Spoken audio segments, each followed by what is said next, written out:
Healing cross of Calvary, healing cross of Calvary, healing cross of Calvary, Calvary సిలువ స్వస్థత, Calvary సిలువ స్వస్థత. Praise the Lord, hallelujah. ఎండిపోయిన ఎముకలతో దేవుడు చెప్పాడు. ఎండిపోయిన ఎముకలతో చెప్పిన మాట ఫలించింది.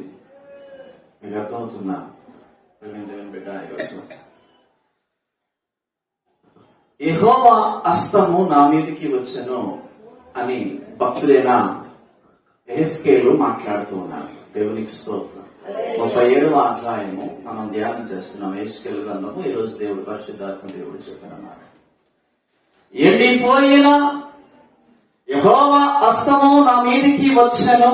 పరిశుద్ధాత్మ దేవుడా, నీ పలుకులు కావాలి రాత్రి.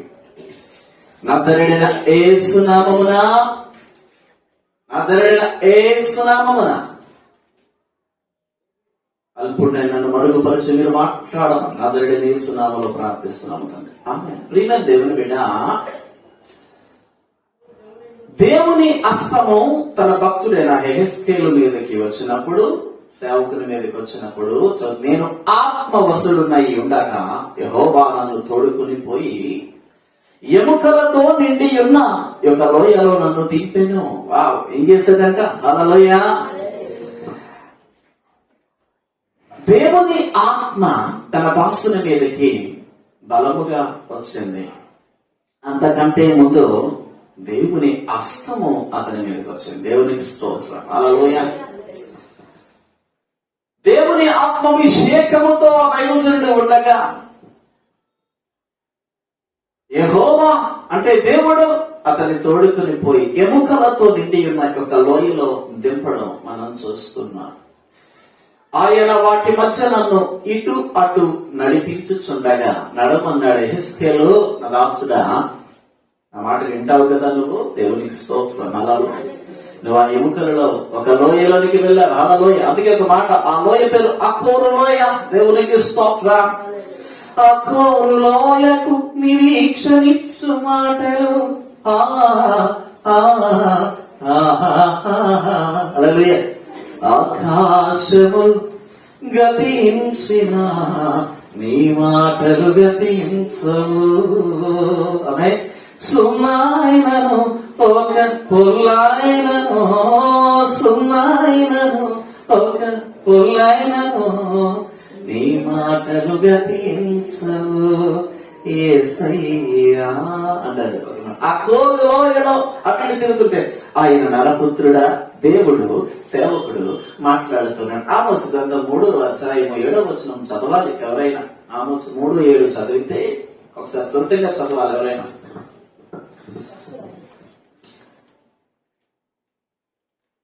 నేను చెప్తాను, నేను చదువుతాను. ప్రేమేందో బిడ్డ తెలియదు కదా. తన సేవకులైన ప్రవక్తలకు తను సంకల్పించిన దానిని బయలుపరచకుండా ప్రభువైన యెహోవా ఏమీ చేయడు. దేవునికి స్తోత్రం. హల్లెలూయా. ఒక కార్యము చేయాలి అంటే అది దేవుని దాసులతో దేవుడు డిస్కస్ చేస్తారంట. హల్లెలూయా. ఇదిగో మన సంఘంలో ఒక విశ్వాసం ఉన్నదయ్యా, ఆమెకి సమస్య ఉన్నది, శ్రమ ఉన్నది, ఈ దుఃఖం ఉన్నది, బాధ ఉన్నది అని దేవునితో మాట్లాడితే అప్పుడు దేవుడు ఆమెకి ఏం చేయాలి, హల్లెలూయా, ఆమె పరిస్థితిని ఏం చేయాలి అని దాసులతో డిస్కస్ చేస్తాడు. మీకు తెలుసా విషయం? అందుకనే చెప్తున్నాడు. ఆమోసు గ్రంథం 3:7 ఏమనుంది? చదవండి ఒకసారి.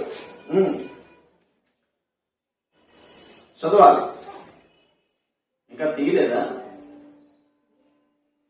ఆమోసు గ్రంథం 3:7 తన సేవకులైన ప్రవక్తలకు అంటే దేవుడు చేయబోయేటువంటి పనిని బయలుపరుస్తాడు ముందుగానే. అందుకే ప్రొఫెసీ చెప్పడం జరుగుతుంది, ప్రవచనం చెప్పడం జరుగుతుంది. ఒక వ్యక్తి చాలా ప్రేమ కలిగింది ఆయన, కానీ కొంచెం బాగా గర్వం ఎక్కువ. మంచి వ్యక్తి, ఆమె గవర్నమెంట్ ఉద్యోగం చేస్తుంది. ఉద్యోగం వస్తుందని చెప్పాను నేను, వాలంటీర్గా చేస్తుంది అమ్మాయి. వాళ్ళ తమ్ముడు చాలా మంచి వ్యక్తి, ఆమె మంచి బాధ్యత కలిగిన వ్యక్తి, కుటుంబాన్ని పోషిస్తుంది. వాళ్ళ తమ్ముడికి యాక్సిడెంట్ అయింది, నాకు తెలియదు. ఫోన్ చేసి చెప్పారు తమ్ముడికి యాక్సిడెంట్ అయింది. 4 రోజుల ముందు చెప్పారు అతక కాళ్ళు యాక్సిడెంట్ అయింది, ఎలా ఉందంటే ఏమో. తర్వాత మళ్ళీ అతకలేదని చెప్పారు. నేను ఒక మాట అన్నాను, ప్రొఫెసీ ప్రార్థన చేయాలి. చాలా సార్లు ఫోన్ చేస్తే నేను వేరే మీటింగ్ లో ఉండి అవ్వలేదు. అప్పుడు నేను ప్రొఫెసీ చెప్పాను, ఎంతవరకు అతకలేదు కదా, దేవునికి స్తోత్రం చెప్పండి. ఎలా ఎంతవరకు అతకలేదు కదా కాలు, ఇప్పుడు అతికిపోతుందిలే, దేవునికి స్తోత్రం.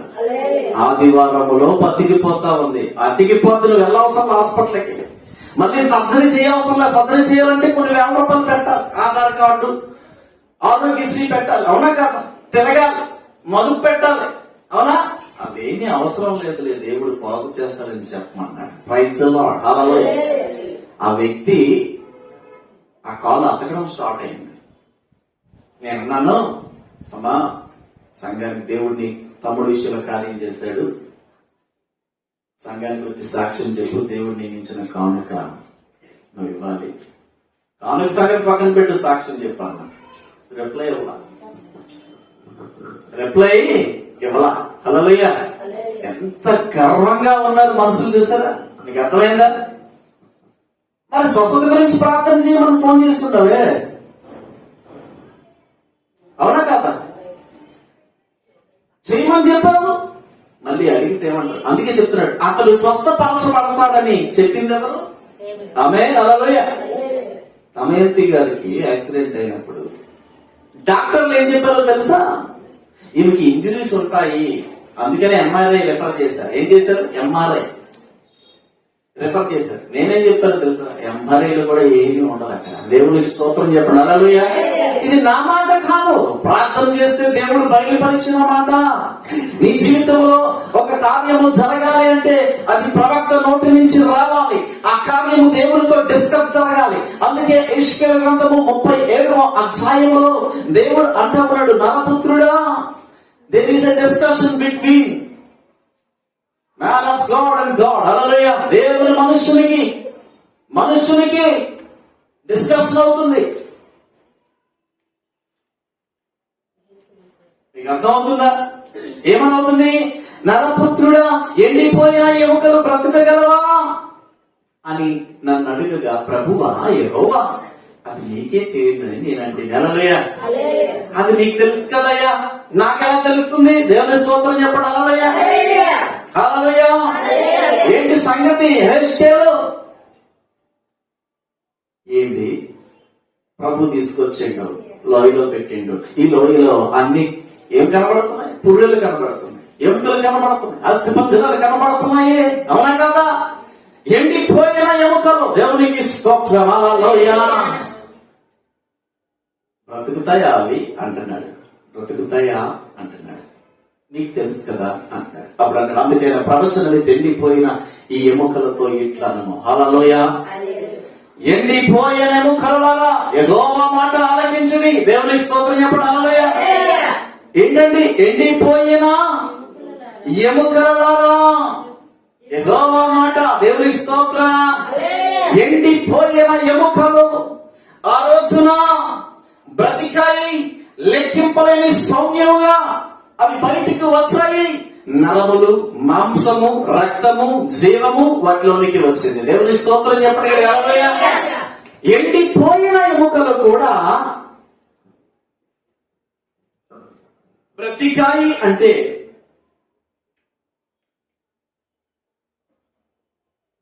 ఎండిపోయిన ఎముకలు దేవుని స్వరముకు చెవియొక్కాయి. దేవునికి స్తోత్రం చెప్పండి, హల్లెలూయా. అంతరించిపోయిన జీవము తిరిగి వచ్చింది యేసయ్య స్వరము వింటే. దేవుని స్తోత్రం చెప్పండి, హల్లెలూయా. ఇందాక మనం చూస్తాం, సమసిపోవోనే నీ నామస్మరణలో సంతసముంది నామది ఎంతో. అంటే ఏంటి? సంగీతములాయే పెను తుఫానులన్నీయు. అంటే పెను తుఫాను లాంటి శోధన ఎలా మారిపోయిందంట? సంగీతం అయిపోయిందంట. దేవుని స్తోత్రం, హల్లెలూయా. అవునా? నీలో నిలచి కృపలు అనుభవించి యేసు దగ్గరకు వస్తే యేసయ్య మాట. కొంతమంది బ్రతుకులలో ఆశీర్వాదము లేకుండా ఇంకా ఎండిపోతూనే ఉన్నారు. అవునా కదా? ఇంకా ఎండిపోతూనే ఉంది వారి బ్రతుకు. ఉదయాన్నే అక్కడి గింజన్నం తినేస్తే సంతోషం వాళ్ళకి. మధ్యాహ్నం 3 గంటలు పడుకోవాలా, అంతేనమ్మా. అక్కడి గింజన్నము కొందరు బ్రతుకు అంటున్నా. అందరూ తింటే మంచిది, ఆరోగ్యమే. నేను చెప్పేది అనారోగ్యం కాదు.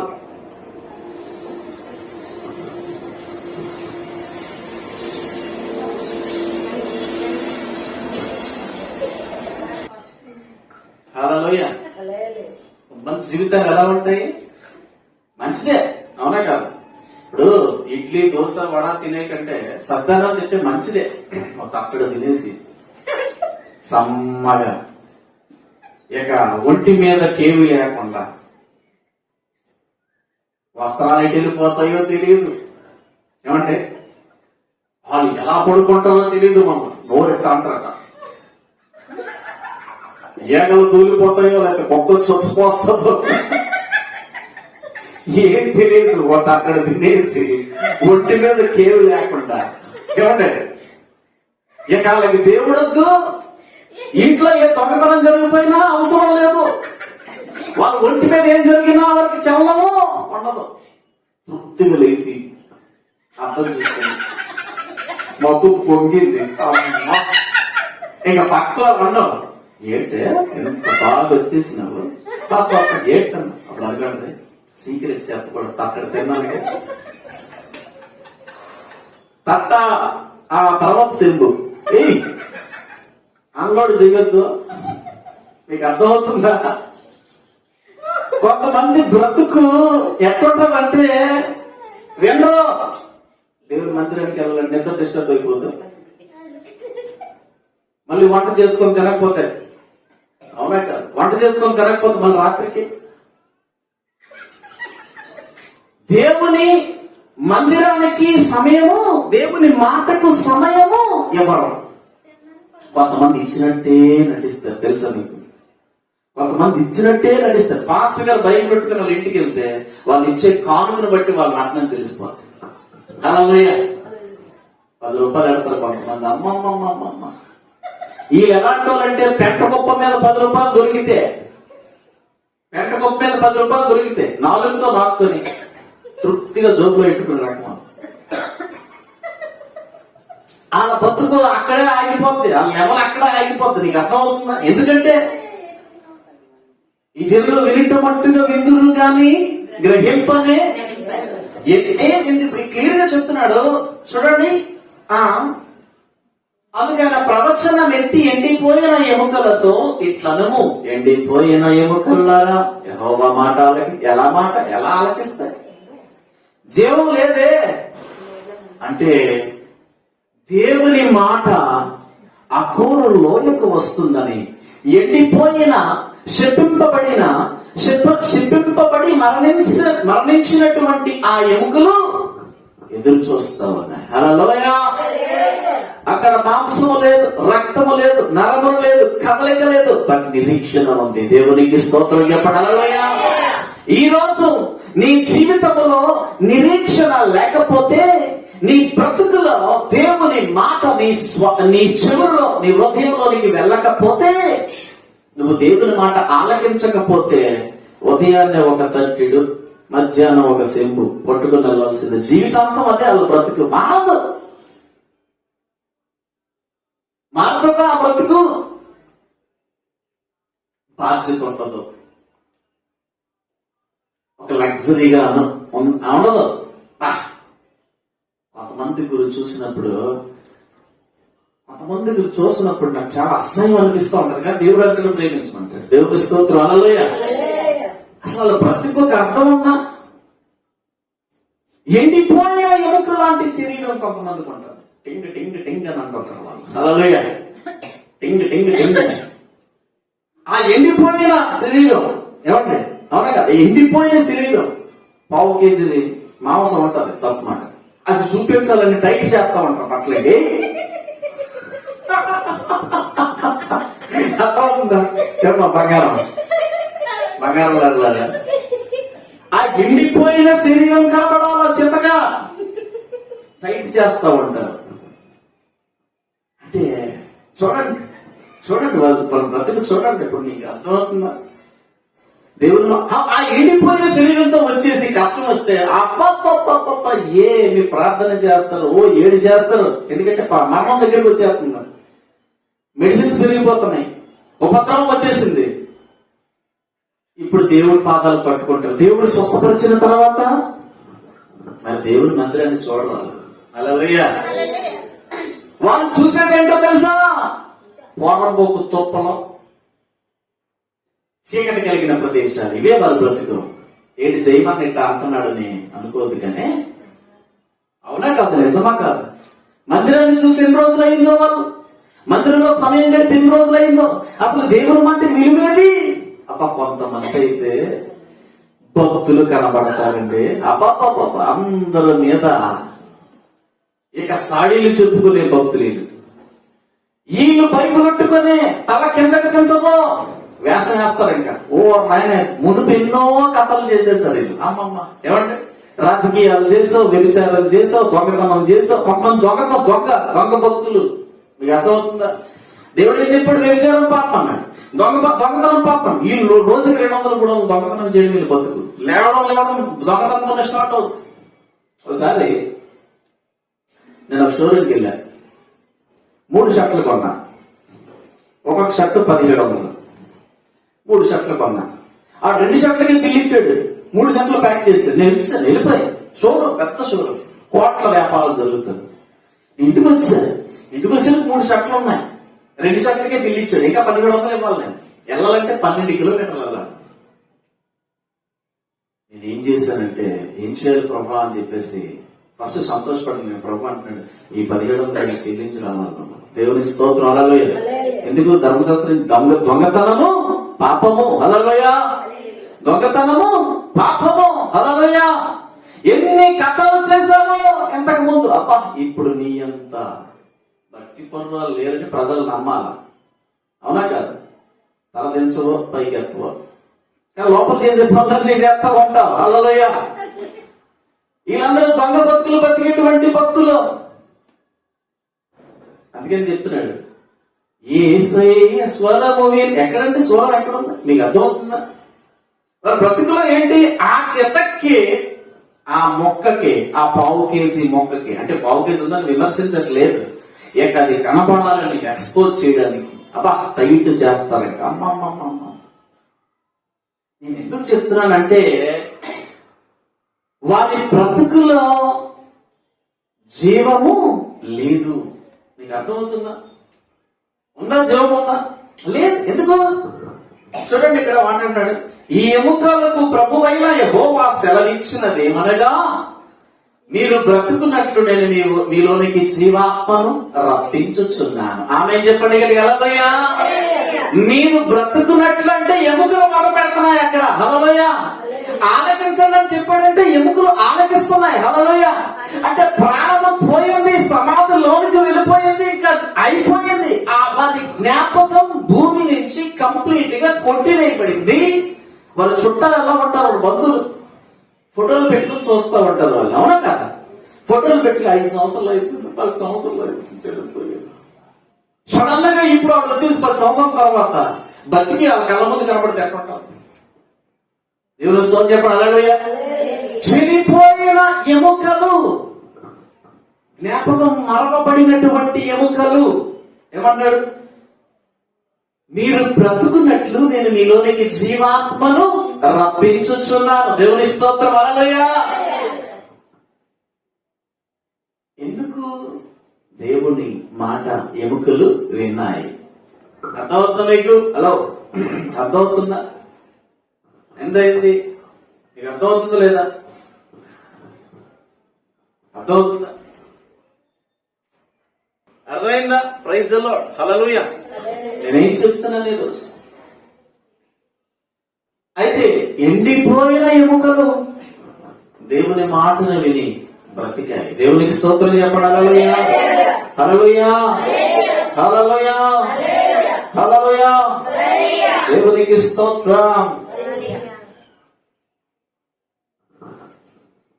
10వ చదవాలని మనం చేసిన యేసు 37:10. ఆయన నాకు ఆజ్ఞాపించినట్లు నేను ప్రవచింపగా జీవాత్మ వారిలోనికి వచ్చాను. వారు సజీవులై లేచి లెక్కింప సఖ్యము కానీ మహాసైన్యమై నిలిచిన దేవుని స్తోత్రం చెప్పండి. హల్లెలూయా. వావ్, ఈ రోజున యేసు మాటకు నువ్వు విలువిస్తే హల్లెలూయా బాధపడద్దు. టీవీ సీరియల్ కొంతమంది వస్తారు, అన్నారండి అయ్యారు ఎంత భక్తి. వాళ్ళ భక్తి ఏంటంటే తప్పదు, చెయ్యాలి, అంతేనా, చూడాలి. సీరియల్ టైం కనపడరా అంటే ఇప్పుడు దేని ప్రయోగం చేస్తున్నా, దేనికి సీరియల్ అయిపోద్ది. అక్కడ అత్తకేమో 2 రోజులు టిఫిన్ పెట్టకపోతే కోడలో ఇది నలిగిపోతుంటది కింద నుంచి. అబ్బా ఏదో వారం రోజుల నుంచి బాత్రూమ్ రానట్టు నలిగిపోతుంటాం. 3 రోజులు టిఫిన్ పెట్టి ఈరోజు పెట్టు. చూడండి ఎంత భయంకరమైన పరిస్థితి. మీకు అర్థమవుతుందా? అంటే ఇప్పుడు దీనికి కష్టం వస్తే, శ్రమ వస్తే ఏడ్చుకుంటూ వచ్చేది మళ్ళా. అంటే దేవుడు అంటే ఎలా అయిపోయాడంటే ఎంత చీప్ అయిపోయాడు గమనించారు కదా. ఎండిపోయిన ఎముకలు లేచి లెక్కింప సఖ్యము కానీ మహాసైన్యముగా ఉన్నాయి. ఈరోజు యేసు ప్రభు మాటకి యేసు ప్రభు చెప్తున్నట్టు నీతో ఎండిపోయిన ఎముక లాంటి జీవితం అయితే, కొంతమంది స్ట్రైట్ గా వాక్యం చెప్పి గద్దెత్తే అస్సలు ఇష్టం ఉండదు. వాళ్ళు తిడతారు. తిట్టుకున్న వాళ్ళందరూ శాపగ్రస్తులు అయిపోవడం కాక ఆమేన్, వాళ్ళే పోతారు. ఎవడైతే దేవుని సేవకుడు తిడతాడో దేవుని వాక్యానికి విమర్శిస్తూ పోతారు. హల్లెలూయా. తిట్టుకున్న వాళ్ళందరూ పోతారు. ఆమేన్. నేను చెప్తున్నా అంటే ఎందుకు చెప్తున్నాను ఈరోజు? నేనేం చెప్తున్నా అంటే ఎండిపోయిన ఎముకలు సైతము దేవుని మాట విన్నాయి కదా. నీకు మాంసం ఉంది, నరములు ఉన్నాయి, రక్తం ఉంది, మాట్లాడుతున్నావు, అటు ఇటు తిరుగుతున్నావు కదా. ఎట్టున్నావు ఈరోజు? ఏమండి ఎట్టున్నావు? దేవుని మందిరానికి సమయం ఎక్కడిస్తున్నా? కొంతమంది ఏం చేస్తారంటే అసలు వాళ్ళ యొక్క క్యాలిక్యులేషన్ ఎలా ఉంటుందో మీరు గమనించుకోండి. ఈరోజు ప్రియమైన దేవుని బిడ్డ, నేను ఒకటే మీతో చెప్తున్నాను. నేను చెప్పేది ఒకటే. 104వ కీర్తన 30వ వచనంలో చెప్తున్నాడు, నీవు ఊపిరి విడువగా అవి సృజింపబడును, అట్లు నీవు భూతలమును నూతన పరచుచున్నావు. దేవునికి స్తోత్రం. హల్లెలూయా. వారి జీవితంలో ఉదయం లేస్తారు, సమయం ఉంటుంది, మధ్యాహ్నం సమయం ఉంటుంది, రాత్రి సీరియల్ చూడడానికి సమయం ఉంటుంది. బట్ దేవుని మందిరంలో కనబడడానికి, దేవుని మాట వినడానికి, దేవుని వాక్యం గైకొనడానికి సమయము ఉండదు. హల్లెలూయా. అలాంటి వారందరూ కూడా ఎండిపోయిన ఎముకలు లాంటి బ్రతుకుతారు, అలాగే పోతారు. అవునా కాదు? అస్థిపంజరాన్ని పక్కన పెట్టి పడుకుంటామా? ఏంది మనం పడుకుంటామా? భయపడతాం. అవునా కాదు? ఏమంటే అస్థిపంజరాన్ని పక్కన పెట్టుకుని పడుకుంటామా? చిరుబుద్ధి శవాలను పక్కన పెట్టుకుని పడుకుంటామా? యేసు ప్రభు మాట విననటువంటి వారి బ్రతుకు కూడా అలాంటిదే. బతికినా చనిపోయిన వారితో లెక్క, చర్మము మాంసమున్నా ఎండిపోయిన ఎముకలతో లెక్క. వారి జీవితంలో ఏం లేదు, కృప లేదు. హల్లెలూయా. నీకు అర్థమవుతుందా? ఈరోజు కొంతమంది పాపాలు చేసేసి, నాకు అర్థమవుతుందా? వాళ్ళు చేసేవి నీచమైన కార్యాలు, పాపాలు, వాళ్ళ తిరుగులు పాపాలు, వాళ్ళ మాటలు పాపాలు, వాళ్ళ ఫోన్ కాన్వర్జేషన్ పాపాలు, వీడియో కాల్ పాపాలు, ప్రతి క్షణం పాపం పాపం పాపం పాపంలో బతికి ఇంకా వేరే వాళ్ళని తిడతా ఉంటారు. నీతిమంతుల్ని, అమాయకుల్ని, తప్పు చేయని వాళ్ళని, బాధ్యత కలిగిన వాళ్ళని, పని చేసే వాళ్ళని తిడతా ఉంటారు. అలాంటి వాళ్ళు ఎలా ఉంటారు? అసలు ఆ పరిస్థితి ఏంటి? అసలు ఎక్కడో కాపాడబడిపోతున్నారు కానీ ఎవరో ప్రార్థన చేస్తున్నారు వారి కోసం, లేకపోతే ఎప్పుడో దెబ్బ పడిపోతుంది. నేను ఒకటే చెప్తున్నా, ఎండిపోయిన ఎముకలు సైతము దేవుని మాట విన్నా ఈ రోజున. దేవునికి స్తోత్రం. హల్లెలూయా. ఎండిపోయిన ఎముకలు దేవుని మాట విన్నాయి గనక అవి మళ్ళా బ్రతికాయి. ఆమేన్. లెక్కింప సఖ్యము కానీ సైన్యముగా నిలిచాయి. ఆమేన్. ఈ రోజు నీవు కనుక దేవుని మాట వినగలిగితే, దేవుని మాటకు విలువగలిగితే, ఎండిపోయిన నీ ఇల్లు మళ్ళీ బాగుపడుతుంది. ఆమేన్. ఎండిపోయిన నీ జీవితం బాగుపడుతుంది. హల్లెలూయా. ఎండిపోయిన నీ స్థితి బాగుపడుతుంది. హల్లెలూయా. ఎండిపోయిన నీ పంట మళ్ళా నీ చేతికి వస్తుంది. దేవుని స్తోత్రం చెప్పండి. హల్లెలూయా. ఇది నేను చెప్పే మాట కాదు, దేవుని మాట. దేవునికి స్తోత్రం. అని క్లియర్ గా చెప్తున్నాడు. క్లియర్ గా దేవుడు మాట్లాడుతున్నాడు. మనం దేవుడు చెప్తా ఉన్నాడు, ఎండిపోయిన ఎముకలు బ్రతికగలవా? హల్లెలూయా. ప్రవచనం ఎత్తి ఎండిపోయిన ఎముకలతో నువ్వు ప్రవచించు నా పుత్రుడు. దేవునికి స్తోత్రం. ఆయన ప్రవచించగా గనగన వాడేటువంటి శబ్దం వచ్చింది. దేవునికి స్తోత్రం. హల్లెలూయా. క్లియర్ గా దేవుడు చెప్పాడు. ఇప్పుడు క్లియారిటీ ఇస్ దేర్, సింపుల్ అన్నమాట. చాలా మంది నేను గమనిస్తే చూడండి, ఆ కుమార్తె స్వస్థత వచ్చింది. ఆమెకి వాళ్ళ తమ్ముడికి స్వస్థత వచ్చింది. ప్రార్థన చేశాం. మందిరానికి వచ్చి సాక్ష్యం చెప్పమంటే ఎంత డిగ్నిటీ. అసలు ఉద్యోగం ఓడిచ్చాడు. నీకు అర్థమైందా? అలాంటి వాళ్ళు ఎండిపోయిన ఎముకల్లో తయారవుతారు ఫ్యూచర్ లో, కనబడరు ఇంకా. ఇది నా మాట కాదు, దేవుని మాట. చూడండి, ఇంకా ఫోన్ చేసి ఏమన్నా, మెసేజ్ పెట్టి ఏమన్నా, అన్నా నీకు వందనాలన్నా, ప్రార్థన చేస్తాం. ఎంతో శ్రమ. సర్జరీ అయితే ఎంతో శ్రమ కదా. అసలు ఎంతో శ్రమ పడాల్సింది మేము, అవునా కదా? సర్జరీ అయితే సర్జరీ అంటే సాకిరీ చేయాలా? సాకిరీ తప్పించాడా? టైం తప్పించాడా? ఖర్చులు తప్పించాడా? నువ్వేం చేయాలి? సాక్షిగా ఉండాలా లేదా? రిప్లై కూడా ఇవ్వాలా? ఇంకో విషయం,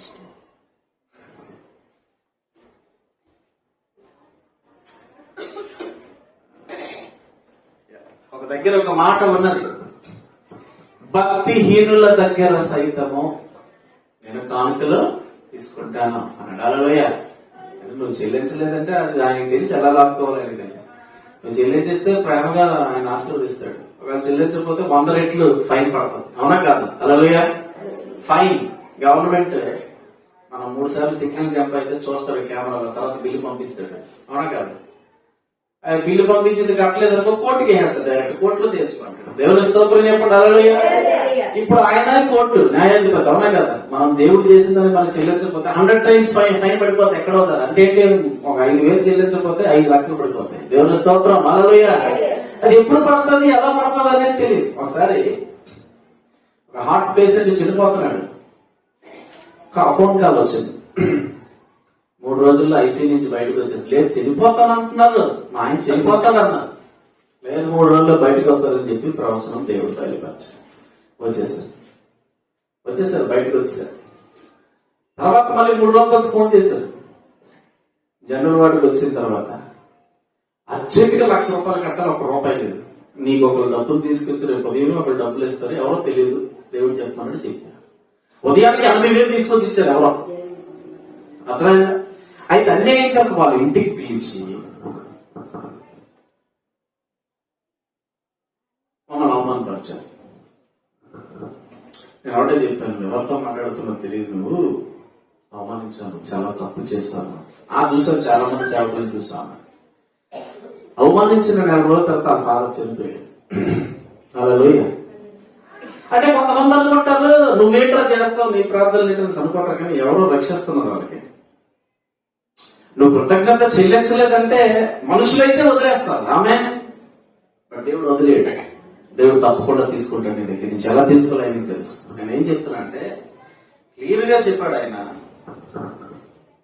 మనం ఈ రోజున బ్రతుకున్నామంటే యేసయ్య మాటకి మనం అంతో కొంత లోబడ్డాకంటే బ్రతుకున్నాం. కొంతమంది తిరుగుతూ ఉంటారు, కుక్కల్లాగా ఊరకుక్కల్లా తిరుగుతూ ఉంటారు. తిరగనే టైం వస్తుంది, ఎక్కడికి కదలకుండా మూల కూర్చునే టైం వస్తుంది. ఆమె మూల కూర్చుంటారు, నీళ్లు కూడా వేసే గెత ఉంటుంది వాళ్ళకి.